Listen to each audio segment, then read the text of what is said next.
പ്രിയ വിദ്യാർത്ഥികളെ, ഏവർക്കും ട്യൂട്ട് ഫോക്സിലേക്ക് സ്വാഗതം. ഈ ഒരു ലെക്ചറിൽ നമ്മൾ ഡിസ്കസ് ചെയ്യുക master slave J K flip ഫ്ലോപ്പിനെ കുറിച്ചാണ്. പോയ ലെക്ചറിൽ നമ്മൾ ജെ കെ ഫ്ലിപ്പ് ഫ്ലോപ്പ് എന്തായിരുന്നു, ജെ കെ ഫ്ലിപ്പ് ഫ്ലോപ്പിൻ്റെ റേസ് അറൗണ്ട് കണ്ടീഷൻ എന്തായിരുന്നു എന്നതിനെക്കുറിച്ച് ഡിസ്കസ് ചെയ്തിരുന്നു.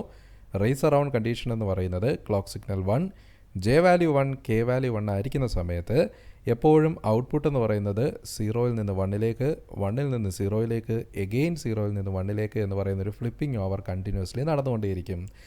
ഈ കണ്ടീഷനെ ഓവർകം ചെയ്യാനായിട്ട് 3 മെത്തേഡുകൾ ഉപയോഗിക്കാം എന്നും നമ്മൾ സൂചിപ്പിച്ചിരുന്നു.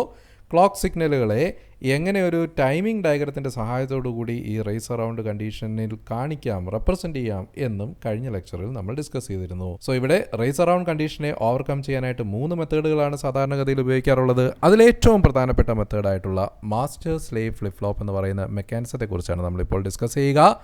ജെ കെ ഫ്ലിപ്പ് ഫ്ലോപ്പിൻ്റെ ഒരു സർക്യൂട്ട് ഡയഗ്രം നോക്കിയാൽ നമുക്ക് എസ് ആർ ഫ്ലിപ്പ് ഫ്ലോപ്പിനകത്ത് തന്നെ ഒരു മോഡിഫിക്കേഷനിലൂടെയാണ് നമ്മൾ റെപ്രസെൻ്റ് ചെയ്തത്. വിദ്യാർത്ഥികളെ, എങ്ങനെയാണ് ഒരു മാസ്റ്റർ സ്ലേവ് ഫ്ലിപ്പ് ഫ്ലോപ്പിനെ കൺസ്ട്രക്ട് ചെയ്യുന്നതെന്ന് വെച്ച് കഴിഞ്ഞാൽ നമ്മളിവിടെ 2 എസ് ആർ ഫ്ലിപ്പ് ഫ്ലോപ്പുകളെ കൺസിഡർ ചെയ്യുന്നു. അതിൽ ലെഫ്റ്റ് സൈഡിൽ കാണിച്ചിരിക്കുന്ന ആദ്യത്തെ സർക്യൂട്ടിൻ്റെ ഔട്ട്പുട്ടിനെ രണ്ടാമത്തെ സർക്യൂട്ടുകളുടെ ഇൻപുട്ടായിട്ട് നമ്മൾ കൊടുക്കുന്നു. ഫസ്റ്റ് എസ് ആർ ഫ്ലിപ്പ് ഫ്ലോപ്പിൻ്റെ ഔട്ട്പുട്ടിനെ ഞാനെടുത്ത് സെക്കൻഡ് എസ് ആർ ഫ്ലിപ്പ് ഫ്ലോപ്പിൻ്റെ ഇൻപുട്ടായിട്ട് കൊടുക്കുന്നു. മാത്രവുമല്ല, ആദ്യത്തെ സർക്യൂട്ടിൻ്റെ ക്ലോക്കിൻ്റെ കോംപ്ലിമെൻറ്റ് അല്ലെങ്കിൽ ഇൻവേർഷൻ, അതായത് സിംപ്ലി ആദ്യത്തെ ക്ലോക്ക് സർക്യൂട്ടിനെ ഒരു നോട്ട് ഗേറ്റിലൂടെ കടത്തിവിട്ട് ആ നോട്ട് ഗേറ്റിൻ്റെ ഔട്ട്പുട്ടിനെ രണ്ടാമത്തെ സർക്യൂട്ടിൻ്റെ ക്ലോക്ക് സിഗ്നലാക്കി കൊടുക്കുന്നു.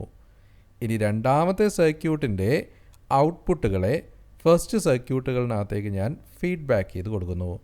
നമ്മളിവിടെ master slave flip flop construct ചെയ്യുമ്പോൾ 2 എസ് ആർ ഫ്ലിപ്പ് ഫ്ലോപ്പുകളെ ഇൻഡിപെൻഡൻ്റ് ആയിട്ട് എടുക്കുന്നു. ആദ്യത്തെ എസ് ആർ സർക്യൂട്ടിൻ്റെ ഔട്ട്പുട്ടിനെ രണ്ടാമത്തെ എസ് ആറിൻ്റെ ഇൻപുട്ടുകളായിട്ട് കൊടുക്കുന്നു. ഫസ്റ്റ് ക്ലോക്ക് സിഗ്നലിൻ്റെ കോംപ്ലിമെൻറ്റിനെ സെക്കൻഡ് സർക്യൂട്ടിൻ്റെ ക്ലോക്ക് സിഗ്നലായിട്ട് കൊടുക്കുന്നു. ജെ കെ ഫ്ലിപ്പ് ഫ്ലോപ്പിൽ നമ്മൾ ചെയ്തതുപോലെ ഔട്ട്പുട്ടുകളെ ഫീഡ്ബാക്ക് ചെയ്തുകൊണ്ട് ഇൻപുട്ട് ടെർമിനൽസിലേക്ക് റിട്ടേൺ ചെയ്ത് കൊടുക്കുന്നു. ഇതാണ് master slave J K flip ഫ്ലോപ്പിൻ്റെ സർക്യൂട്ട് റെപ്രസെൻറ്റേഷൻ എന്നുള്ളത്. ഇവിടെ നമ്മൾ നോക്കിയാൽ ലെഫ്റ്റ് സൈഡിൽ കാണിച്ചിരിക്കുന്ന ആദ്യത്തെ ഈ ഒരു സർക്യൂട്ടിനെ നമുക്ക് മാസ്റ്റർ എന്ന് വിളിക്കാം. രണ്ടാമത്തെ സർക്യൂട്ടിനെ നമുക്ക് സ്ലേവ് എന്ന് വിളിക്കാം. എന്തുകൊണ്ടാണ് ഇവിടെ മാസ്റ്റർ സ്ലേവ് എന്ന് വിളിക്കുന്നത് എന്ന് ചോദിച്ചു കഴിഞ്ഞാൽ ഇങ്ങനെ പറയാം. ക്ലോക്ക് സിഗ്നൽ 1 ആയിരിക്കുന്നു എന്ന് സങ്കല്പിക്കുക. ഫസ്റ്റിലെ ക്ലോക്ക് സിഗ്നൽ 1 ആണ് എങ്കിൽ മാസ്റ്റർ സർക്യൂട്ടിന് നോക്കുക. മാസ്റ്റർ സർക്യൂട്ടിൻ്റെ ഇൻപുട്ടായിട്ട് ഇവിടെ ക്ലോക്ക് വന്നിരിക്കുന്നത് 1-ഉം ആ 1-നെ കോംപ്ലിമെൻ്റ് ചെയ്തുകൊണ്ടാണ് നമ്മൾ സെക്കൻഡ് സർക്യൂട്ടിൻ്റെ ക്ലോക്ക് കൊടുക്കുന്നത്. സെക്കൻഡ് സർക്യൂട്ടിൻ്റെ ക്ലോക്ക് എന്ന് പറയുന്നത് 0 ആയിരിക്കും. ക്ലോക്ക് സിഗ്നൽ 0 ആണ് എങ്കിൽ നമുക്കറിയാം എസ് ആർ ഫ്ലിപ്പ് ഫ്ലോപ്പുകളിലും ജെ കെ ഫ്ലിപ്പ് ഫ്ലോപ്പുകളിലും എല്ലാം ക്ലോക്ക് സിഗ്നൽ 0 ആണ് എങ്കിൽ പ്രീവിയസ് ആയിട്ടുള്ള ഔട്ട്പുട്ട് എന്തായിരുന്നു, ആ ഔട്ട്പുട്ടിനെ നമ്മൾ അതുപോലെ പ്രിസർവ് ചെയ്യുകയാണ് എന്ന് സൂചിപ്പിച്ചിട്ടുണ്ട്. പ്രീവിയസ് ഔട്ട്പുട്ടിനെ അവിടെ തന്നെ പ്രിസർവ് ചെയ്യുന്നു, അല്ലെങ്കിൽ ഇപ്പോൾ ആ സർക്യൂട്ട് ഇന്നാക്റ്റീവ് ആയിരിക്കും. ക്ലോക്ക് സിഗ്നൽ 1 ആയിരിക്കുന്ന സമയത്ത് മാസ്റ്റർ എന്ന് പറയുന്ന സർക്യൂട്ട് ആക്റ്റീവും സ്ലേവ് എന്ന് പറയുന്ന സർക്യൂട്ട് ഇന്നാക്റ്റീവുമായിരിക്കും. അതിൻ്റെ കാരണം ഇത്രയേ ഉള്ളൂ. ക്ലോക്ക് സിഗ്നൽ 1 വരുന്നത് കൊണ്ടാണ് മാസ്റ്റർ സർക്യൂട്ട് ആക്റ്റീവ് ആവുന്നത്. സ്ലേവ് സർക്യൂട്ട് ഇന്നാക്റ്റീവ് ആവാൻ കാരണം അവിടുത്തെ ക്ലോക്ക് എന്ന് പറയുന്നത് 0 ആണ്. ഇനി ഇങ്ങനെ ആക്റ്റീവ് ആയിരിക്കുന്ന സമയത്ത് ഒരു കാര്യം കൂടെ ശ്രദ്ധിക്കുക. ഫസ്റ്റ് സർക്യൂട്ടിൽ ക്ലോക്ക് സിഗ്നൽ 1 ആണ്, അതായത് മാസ്റ്റർ സർക്യൂട്ടിനെ സംബന്ധിച്ചിടത്തോളം ക്ലോക്ക് 1 ആണ്. ജെ വാല്യൂവും കെ വാല്യൂവും 1 ആണെങ്കിൽ, ജെയുടെ വാല്യൂ 1 കെയുടെ വാല്യൂ 1 ആണ് എങ്കിൽ നമുക്കറിയാം എസ് ആർ ഫ്ലിപ്പ് ഫ്ലോപ്പിൻ്റെ അല്ലെങ്കിൽ ജെ കെ ഫ്ലിപ്പ് ഫ്ലോപ്പിൻ്റെ ട്രൂത്ത് ടേബിൾ നോക്കുകയാണ് എങ്കിൽ ഔട്ട്പുട്ട് എന്ന് പറയുന്നത് പ്രീവിയസ് ആയിട്ടുള്ള ഔട്ട്പുട്ടിൻ്റെ കോംപ്ലിമെൻ്റ് ആണ്. ക്യു എം ആണ് ഔട്ട്പുട്ട് എങ്കിൽ ആ ക്യു എമ്മിൻ്റെ കോംപ്ലിമെൻ്റ് ആയിരിക്കും എന്ത് ചെയ്യുക, ഇപ്പോൾ നമുക്ക് കിട്ടുക. In A similar way slave circuit inactive ആയതുകൊണ്ട് തന്നെ അവിടുത്തെ ഔട്ട്പുട്ട് എന്ന് പറയുന്നത് പ്രീവിയസ്ലി ഉണ്ടായിരുന്ന ഔട്ട്പുട്ട് എന്താണോ അത് തന്നെ ആയിരിക്കും ഇപ്പോഴത്തെ ഔട്ട്പുട്ട്. അതായത് മെമ്മറി എന്ന് പറയുന്ന കണ്ടീഷനാണ് ഇവിടെ ഉണ്ടാവുക എന്ന് നമ്മൾ സൂചിപ്പിക്കുന്നു. ഇനി നേരെ മറിച്ച് രണ്ടാമത്തെ കേസായിട്ടുള്ള ക്ലോക്ക് വാല്യൂ 0 ആയിരിക്കുമ്പോൾ ജെയുടെയും കെയുടെയും വാല്യൂ 1 ആണ് നമ്മൾ കൊടുക്കുന്നതെങ്കിൽ എന്ത് സംഭവിക്കും എന്നാണ് നമുക്കിവിടെ അറിയേണ്ടത്. ക്ലോക്ക് വാല്യൂ 0 ആണ് എങ്കിൽ മാസ്റ്റർ എന്ന് പറയുന്ന സർക്യൂട്ട് ഇന്നാക്റ്റീവ് ആയിരിക്കും, സ്ലേവ് എന്ന് പറയുന്ന സർക്യൂട്ട് ആക്റ്റീവ് ആയിരിക്കും. മാസ്റ്റർ സർക്യൂട്ട് ഇന്നാക്റ്റീവ് ആയതുകൊണ്ട് തന്നെ അവിടുത്തെ ഔട്ട്പുട്ടായിട്ടുള്ള ക്യു എം എന്ന് പറയുന്നത് ഒരു മെമ്മറി സ്റ്റേറ്റ് ആയിരിക്കും. സ്ലേവിൻ്റെ ഔട്ട്പുട്ടായിട്ടുള്ള ക്യു എന്ന് പറയുന്നത് ക്യൂവിൻ്റെ കോംപ്ലിമെൻ്റ് ആയിരിക്കും. ഈ കണ്ടീഷൻ എന്ന് പറയുന്നത് ജെയുടെ വാല്യൂ കെയുടെ വാല്യൂ 1 ആയിരിക്കുന്ന സമയത്ത് നമുക്ക് ട്രൂത്ത് ടേബിളിൽ നോക്കിയാൽ മനസ്സിലാകുന്നതാണ്. പ്രിയ വിദ്യാർത്ഥികളെ, ഇങ്ങനെയുള്ള 2 കണ്ടീഷനിലൂടെയാണ് നമ്മൾ JK ഫ്ലിപ്പ് ഫ്ലോപ്പിൻ്റെ റേസ് അറൗണ്ട് കണ്ടീഷനെ ഓവർകം ചെയ്യുന്നത്. നമ്മൾ എഗെയിൻ ടൈമിംഗ് ഡയഗ്രത്തിൻ്റെ സഹായത്തോടു കൂടി നമുക്കൊന്ന് റെപ്രസെൻ്റ് ചെയ്ത് നോക്കാം. സപ്പോസ് ആദ്യത്തെ കേസിൽ ഔട്ട്പുട്ട് എന്ന് പറയുന്നത് 0 ആയിരുന്നു എന്ന സങ്കല്പത്തിൽ നിന്ന് നമ്മൾ തുടങ്ങുകയാണ് എങ്കിൽ, നേരത്തെ നമ്മൾ റേസ് അറൗണ്ട് കണ്ടീഷനെ കുറിച്ച് പഠിച്ചപ്പോഴും നമ്മൾ ഫസ്റ്റിലെ 0യിൽ നിന്നാണ് സ്റ്റാർട്ട് ചെയ്യുന്നത് എന്ന് അസ്യൂം ചെയ്യുകയാണ്. അതേ അസംഷൻ നമ്മളിവിടെ എടുക്കുകയാണെങ്കിൽ നമ്മളിവിടെ പറയുന്ന ഇതാണ്: ക്ലോക്ക് 1 ആയിരിക്കുന്ന സമയത്ത് QM എന്ന് പറയുന്നത് QM കോംപ്ലിമെൻ്റ് ആയിരിക്കും. QMന് നമ്മൾ ഇപ്പോൾ കൊടുത്തിരിക്കുന്ന വാല്യൂ 0 ആണ്, അല്ലെങ്കിൽ നമ്മൾ അസ്യൂം ചെയ്തിരിക്കുന്ന വാല്യൂ 0 ആണ് എങ്കിൽ QM കോംപ്ലിമെൻ്റ് എന്ന് പറയുന്നത് 0 കോംപ്ലിമെൻ്റ് 1 ആകും. അതായത് ക്ലോക്ക് 1 ആവുന്ന സമയത്ത് ഔട്ട്പുട്ട് അല്ലെങ്കിൽ QMൻ്റെ വാല്യൂ എന്ന് പറയുന്നത് 1 ആയിരിക്കും.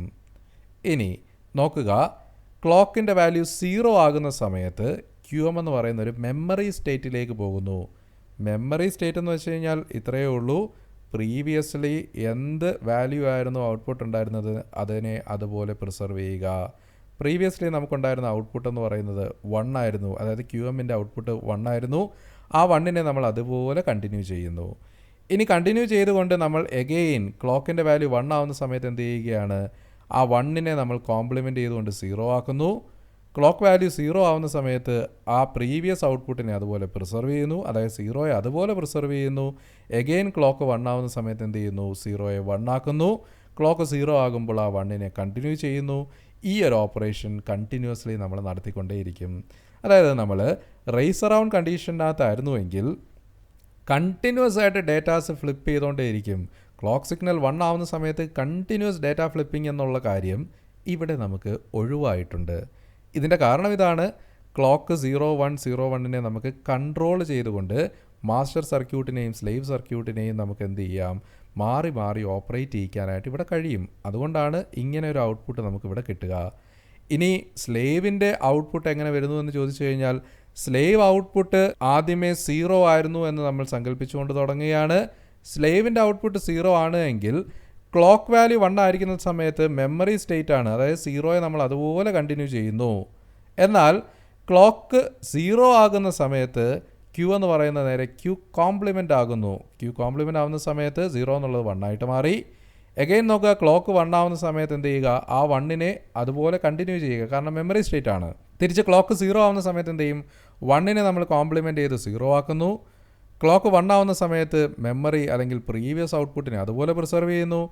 അടുത്ത സ്റ്റേറ്റ് വരുന്ന സമയത്ത് ഔട്ട്പുട്ടിനെ നമ്മൾ എന്ത് ചെയ്യുകയാണ്? കോംപ്ലിമെൻ്റ് ചെയ്യുന്നു. പ്രിയ വിദ്യാർത്ഥികളെ, ഇവിടെ നമുക്ക് ടൈമിംഗ് ഡയഗ്രം നോക്കിയാൽ ഒരു കാര്യം മനസ്സിലാകും: എപ്പോഴും ഡേറ്റ ഫ്ലിപ്പിംഗ് അല്ലെങ്കിൽ കണ്ടിന്യൂസ് ആയിട്ടുള്ള ഡേറ്റ ചേഞ്ച് ഓവർ എന്ന് പറയുന്നത് ഇവിടെ നമുക്ക് ഒഴിവാക്കാനായിട്ട് സാധിച്ചിട്ടുണ്ട്. ഡേറ്റ ചേഞ്ച് ഓവർ ആകുന്നുണ്ട്.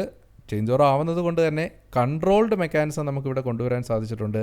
ഈ കൺട്രോളിങ് ഉള്ളത് കൊണ്ട് തന്നെ ഈ ഔട്ട്പുട്ടിനെ നമ്മൾ വിളിക്കുന്ന പേരാണ് toggled output. Master slave flip flop ഉള്ള ഒരു JK ആണ് എങ്കിൽ ജെയുടെ വാല്യൂ കെയുടെ വാല്യൂ 1, ക്ലോക്ക് സിഗ്നൽ 1 ആയിരിക്കുന്ന സമയത്ത് ഔട്ട്പുട്ട് എന്ന് പറയുന്നത് ടോഗ്ലിംഗ് കണ്ടീഷൻ ആയിരിക്കും. അതായത് കൺട്രോൾഡ് ആയിട്ടുള്ള ചേഞ്ച് ഓവർ മെക്കാനിസം നമുക്കിവിടെ കൊണ്ടുവരാനായിട്ട് സാധിക്കുന്നു. ഈ ക്ലോക്കിൻ്റെ ഡ്യൂറേഷൻ കൂട്ടിയും കുറച്ചും കൊണ്ട് നമുക്ക് ഔട്ട്പുട്ടിനെ കൂടുതൽ നേരം വേണമെങ്കിൽ പ്രിസർവ് ചെയ്യാനോ ചേഞ്ച് ചെയ്യാതിരിക്കാനോ നമുക്ക് ചെയ്യാനായിട്ട് സാധിക്കും. പ്രിയ വിദ്യാർത്ഥികളെ, JK ഫ്ലിപ്പ് ഫ്ലോപ്പിൻ്റെ റേസ് അറൗണ്ട് കണ്ടീഷനെ ഒഴിവാക്കാനായിട്ടുള്ള മാസ്റ്റർ സ്ലേവ് എന്ന് പറയുന്ന ഈ ഒരു ലെക്ചർ നിങ്ങൾക്ക് മനസ്സിലായിട്ടുണ്ട് എന്ന് ഞാൻ വിശ്വസിക്കുന്നു. അടുത്തൊരു ലെക്ചറിൽ നമ്മൾ ടോഗിൾ ഫ്ലിപ്പ് ഫ്ലോപ്പ് അഥവാ T ഫ്ലിപ്പ് ഫ്ലോപ്പ് എന്ന് പറയുന്ന ഫ്ലിപ്പ് ഫ്ലോപ്പിൻ്റെ ഒരു ഇൻട്രൊഡക്ഷൻ കാണും. അടുത്ത ലെക്ചറുമായി വീണ്ടും കാണുന്നത് വരേക്കും ഏവർക്കും നന്ദി, നമസ്കാരം.